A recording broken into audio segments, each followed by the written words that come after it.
From sprawling college campuses boasting fascinating histories and all manner of supernatural activity, to fog-laden fields whose trees hold centuries-old musket balls, testament to the brutality that occurred there long ago, and where local legend tells the spirits of fallen soldiers still roam after dark. Occasionally, we stumble across a singular location that we feel deserves a bit more screen time, and what better a choice than a locale identified and honored for its role in one of the most influential and vicious battles of American history. Prepare yourselves, there's a haunting in Gettysburg.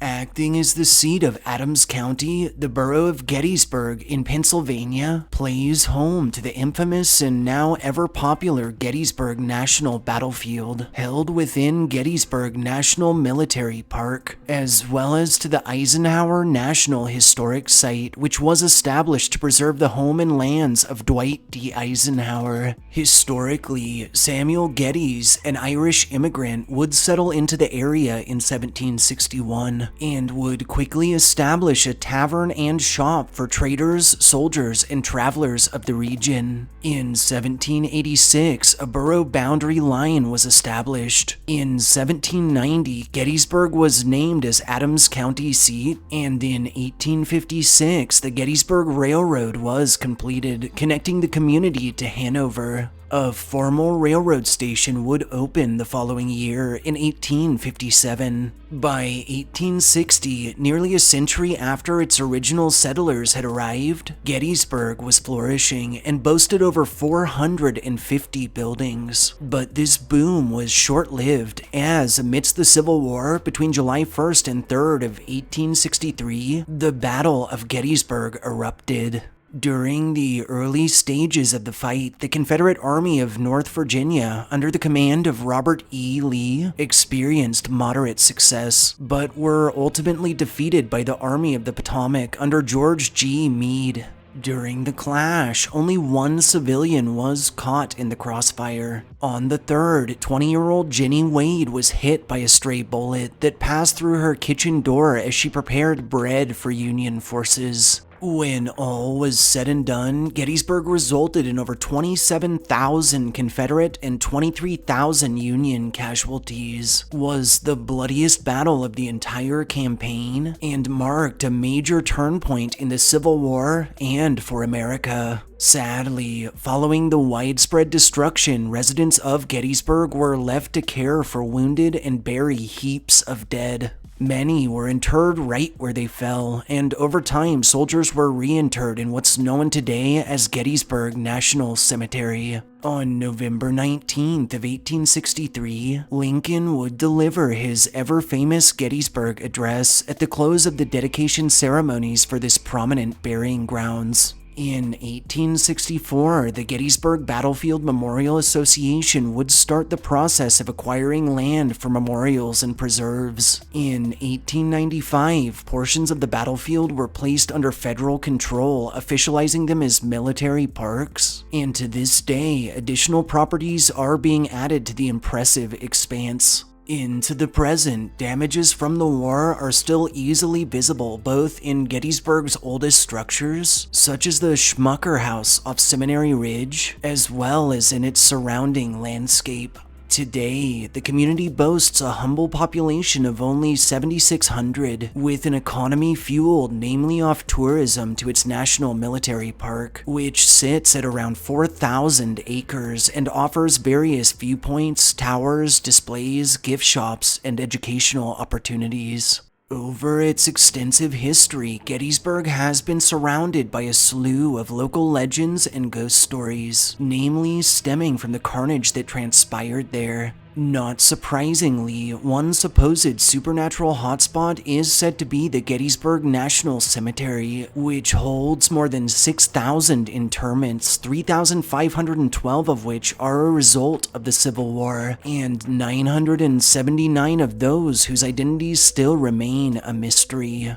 This graveyard also holds segments for veterans of the Spanish-American War, of World War I, and of various additional conflicts, along with grave space for spouses and children. At the cemetery, both officials and visitors have reported odd balls of lights that float through the skies, extreme cold spots, and encounters with the full-bodied apparitions of soldiers, many of whom appear confused or lost. The battlefield itself is said to be haunted by the restless souls of the young lives that were cut so short, and a range of ghostly soldiers have been sighted marching through the forests, fighting in the fields, or resting about, often accompanied by the phantom sounds of muskets, cannon fire, and of battle. When things were dire, local buildings were transformed into makeshift hospitals, and many frequenting these structures today have reported encounters with ghostly doctors, nurses, and soldiers sporting gruesome wounds. Additionally, spectral soldiers and even full-scale battles have been witnessed at Little Round Top, Big Round Top, Cemetery Ridge, Culp's Hill, Spangler's Spring, and several other landmark sites scattered across the battlefield.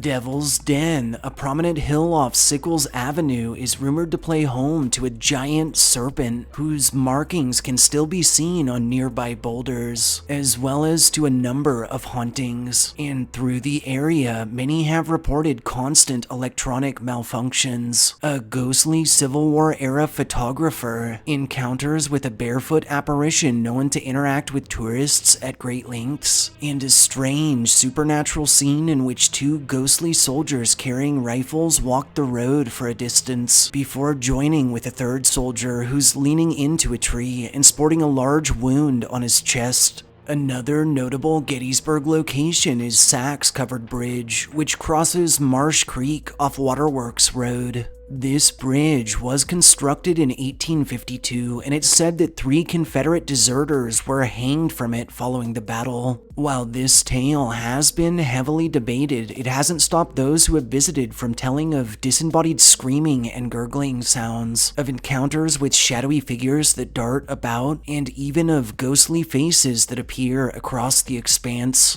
The Dobbin House Tavern, located off Court Alley, was constructed as a residence and schoolhouse in 1776 by Reverend Alexander Dobbin, and would later act as the first stop on the Underground Railroad north of the Mason-Dixon line. Through the Battle of Gettysburg, this structure was utilized as one of the battlefield's many hospitals. Today, the site boasts a popular tavern, restaurant, bed and breakfast, and gift shop, and is recognized as the oldest standing structure in the whole of town. The tavern is rumored to be haunted by the spirits of former slaves, soldiers, and even by the presence of Alexander himself, and many visiting have reported phantom footsteps, blue orbs visible to the naked eye, and instances of fireplaces igniting on their own. Just northeast of the Dobbin House, along Baltimore Street, lies the Jenny Wade House, the residence where poor Jenny met her fate so long ago.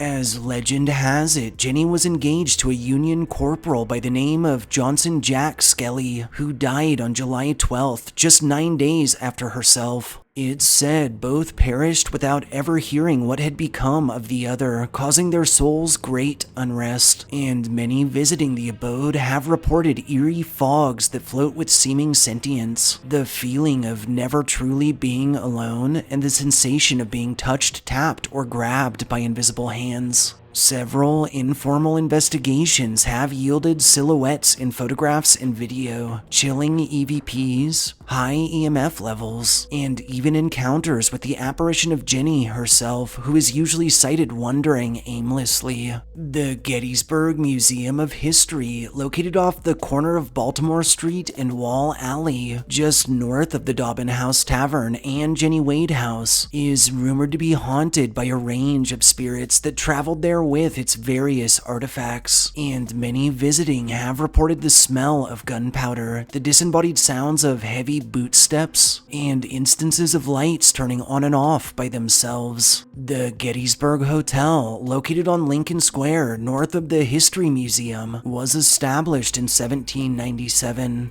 Local legend tells the property is haunted by a handful of spirits, possibly the most prominent of which is rumored to be one Rachel, a nurse who perished during the battle. Her ghostly form has been sighted rushing around the halls, and has been known to move guests' clothing and effects as if gathering supplies. Also encountered across the property is the entity of a wounded soldier, as well as the apparition of a woman often encountered dancing in the ballroom. Also on Lincoln Square and opposite the hotel sits the David Wills House, another site which served as a hospital through the carnage. Following the war, David, an attorney, judge, and prominent citizen, received letters from those seeking lost loved ones, and assisted greatly in the cleanup of the battlefield as well as in the planning of the memorial cemetery. His residence was also the site at which Abraham Lincoln stayed before giving and where he actually finished his ever-famous address. Many frequenting the premises have reported strange sounds from within the walls, disembodied whispers, an anxious and uneasy feeling on the stairs, and footsteps heard from Lincoln's old room at night.